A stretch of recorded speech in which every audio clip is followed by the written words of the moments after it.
Fala você que está aí assistindo a esse vídeo no YouTube do IFMA Campus Buriticupu. Aqui iremos responder as questões de química que foram cobradas no Enem 2019, certo? Então vamos começar pela questão de número 93.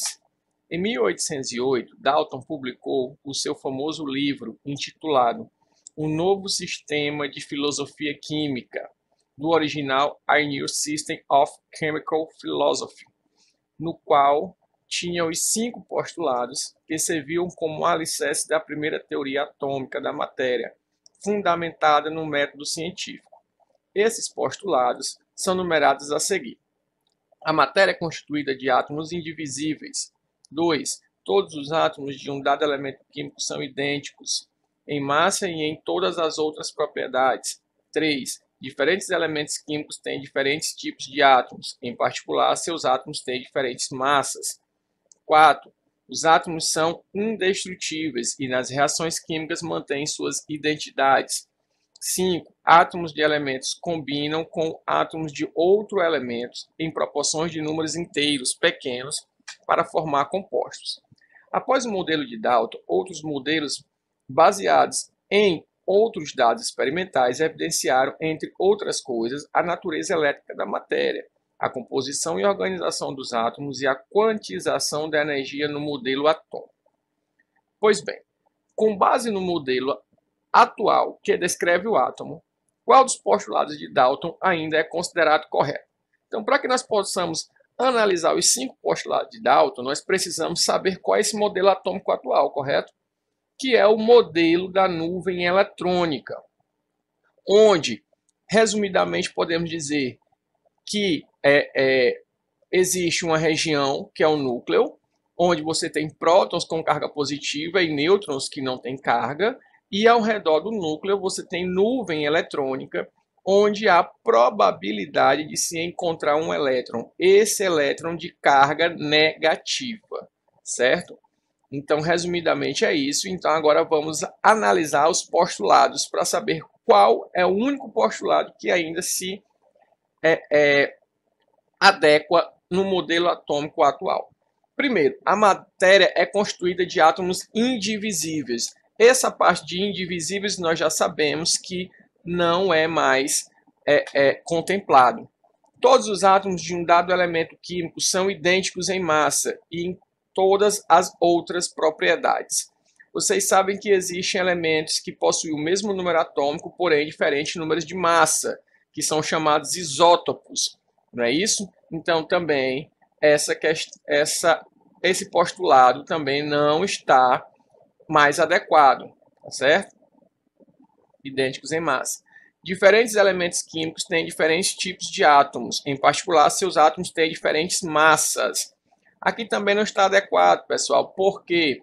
Porque hoje nós já conhecemos que os elementos podem ser de diferentes átomos, porém podem ter massas iguais. É o caso dos isóbaros, não é isso? Então esse 3 também não está mais válido para o modelo atômico atual.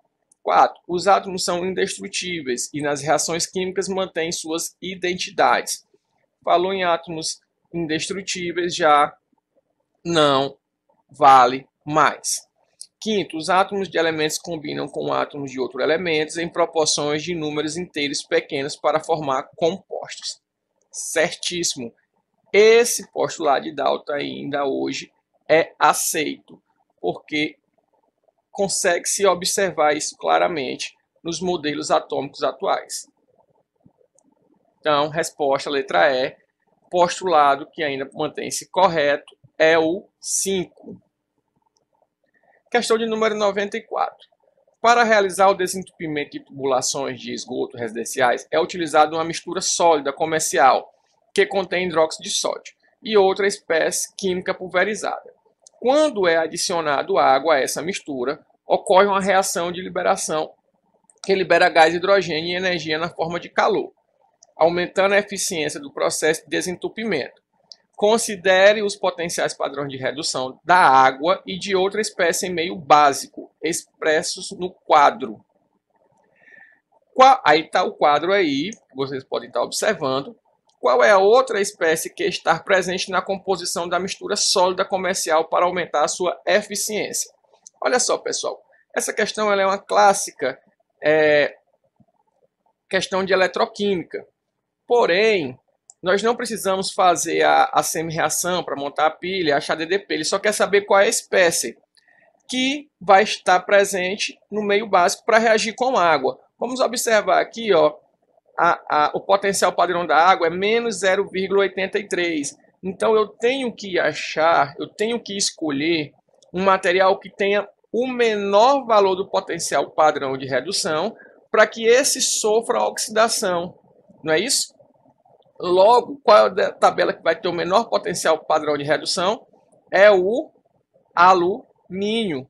Aqui, ó, ele vai ser a espécie que, ao entrar em contato com a água, vai oxidar facilmente e aí vai servir para desentupir aí as tubulações, como a questão está perguntando, tá certo? Então, aqui nós marcamos a letra A, que é o alumínio. Próxima questão, questão de número 98. Né? O odor que permanece nas mãos após o contato com o alho pode ser eliminado pela utilização de um sabonete de aço inoxidável, constituído por aço inox, 74%, cromo e níquel. A principal vantagem desse sabonete é que ele não se desgasta com o uso. Considere que a principal substância responsável pelo odor de alho é a alicina, estrutura 1, e que, para um odor seja eliminado, ela seja transformada na estrutura 2. Na conversão de 1 e 2, o sabonete atuará como 1. Olha só, a questão que eu gosto do Enem é porque se você interpretar a questão, você consegue já ver a assertiva correta. Quando a própria questão diz a principal vantagem desse sabonete é que ele não desgasta com o uso. Aí eu vou perguntar para vocês, qual é a substância que ela entra em uma reação e sai da reação sem ser consumido ou sem perder quantidade? Ela só entra na reação para acelerar o processo.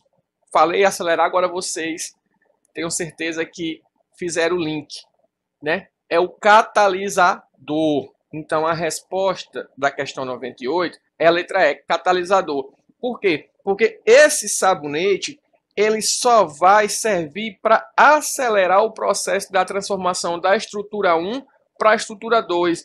E ele não é desgastado, ele não é consumido, ele não reage com as estruturas, tá certo? Então, a resposta é a letra E, catalisador. Questão de número 99. A poluição radioativa compreende mais de 200 nuclídeos, sendo que, do ponto de vista de impacto ambiental, destacam-se o césio-137 e o estrôncio-90. A maior contribuição de radionuclídeos antropogênicos no meio marinho ocorreu durante as décadas de 1950 e 1960, como resultado dos testes nucleares realizados na atmosfera. O estrôncio 90 pode se acumular nos organismos vivos e em cadeias alimentares, e em razão de sua semelhança química pode participar no equilíbrio com carbonato e substituir o cálcio em diversos processos biológicos. Pois bem, ao entrar numa cadeia alimentar, da qual o homem faz parte, em qual tecido do organismo humano o estrôncio 90 será acumulado predominantemente? Das assertivas que tem aí: cartilaginoso, sanguíneo, muscular, nervoso e ósseo. Qual desses tecidos tem a maior predominância de cálcio? Porque a assertiva ela fala que, assertiva não, o enunciado ele fala que o césio vai fazer aquela troca com o cálcio, não é isso? Vai ocupar o lugar que está o cálcio, vai substituir o cálcio. Então, desses 5 tecidos, o que mais eu tenho presença de cálcio é o tecido ósseo. Letra E, tá certo? Letra E. Então, lá é onde o estronço 90 vai agir mais em substituição do cálcio. Vai agir onde nós vamos encontrar mais estrôncio 90, consequentemente. Então, resposta da questão 99, letra E. Questão de número 100. Dois amigos se encontram em um posto de gasolina para calibrar os pneus de suas bicicletas. Uma das bicicletas é de corrida, bicicleta A, e a outra de passeio, bicicleta B.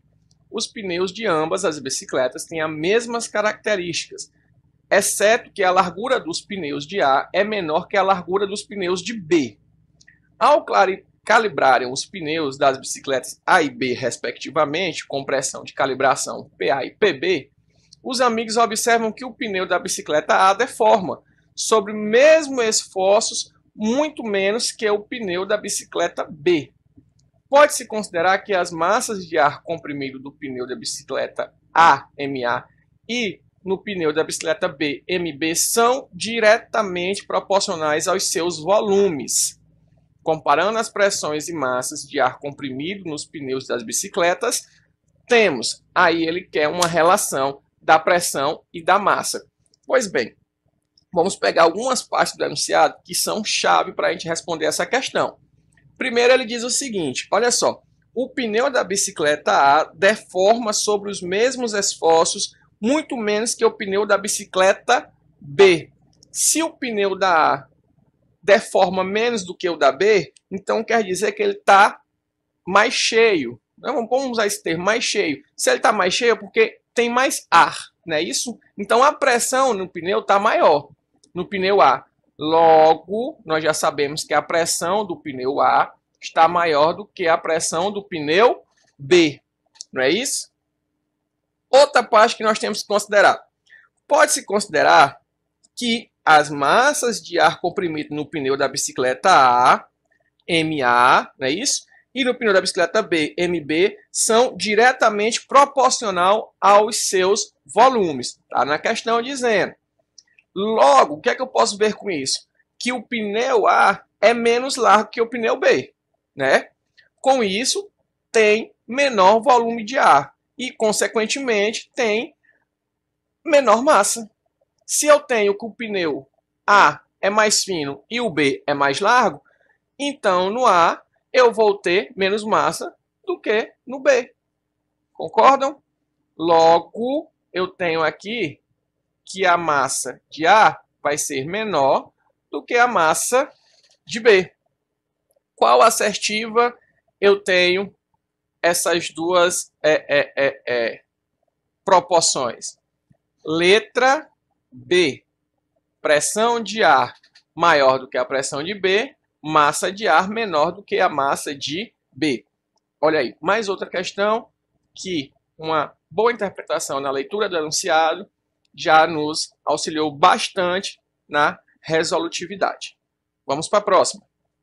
Questão de número 101.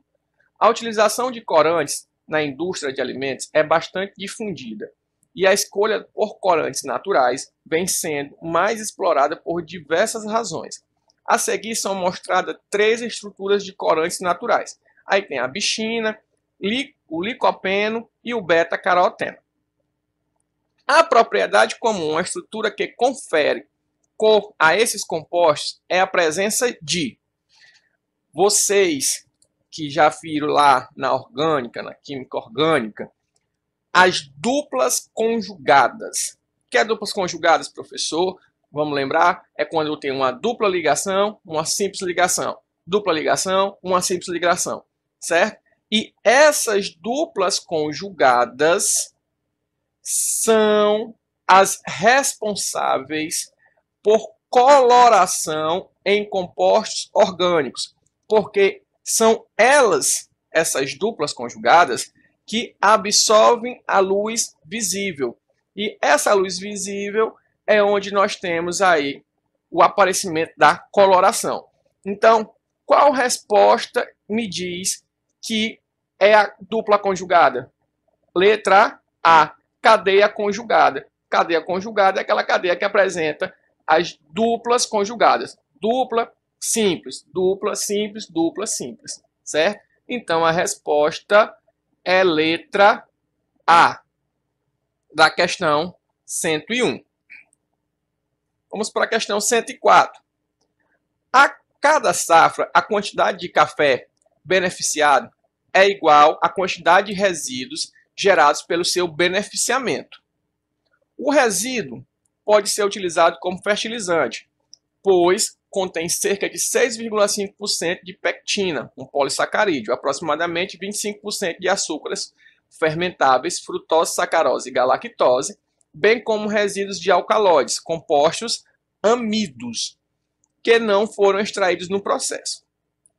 Esse resíduo contribui para a fertilidade do solo, pois, letra A, possibilita a reciclagem de carbono e nitrogênio. Olha só, o que é que nós vamos ver aí? Que os resíduos contêm açúcares, certo? Já está dando na questão. Esses açúcares são a frutose, sacarose e a galactose, que, uma vez fermentados, produzirão o gás carbônico. Lá na reaçãozinha lá dos açúcares, quando fermentação produz gás carbônico. Isso nós temos que ter em mente. Que esse gás carbônico é devolvido para a atmosfera. Olha só, fermentou, formou gás carbônico para a atmosfera. O que é isso aí? Ciclo do carbono. Ciclo do carbono. Agora os compostos aminados, os alcaloides. Esses compostos eles vão se decompor no solo. Quando se decompõem, eles vão liberar nitrogênio orgânico. E esse nitrogênio ele vai ser absorvido pelos vegetais. Olha só, ciclo do nitrogênio. Então, a assertiva correta, a alternativa correta para essa questão é a letra A. Aí está ocorrendo a reciclagem do carbono e do nitrogênio, pelo ciclo do carbono e pelo ciclo do nitrogênio. Resposta, letra A. Pessoal, para que esses nossos vídeos não fiquem tão longos e cansativos de assistir, eu vou parar aqui na questão 104 e aí vou continuar a gravação na parte 2 do vídeo, tá certo? Então, vão lá beber uma água e assistir a parte 2. Bons estudos a todos!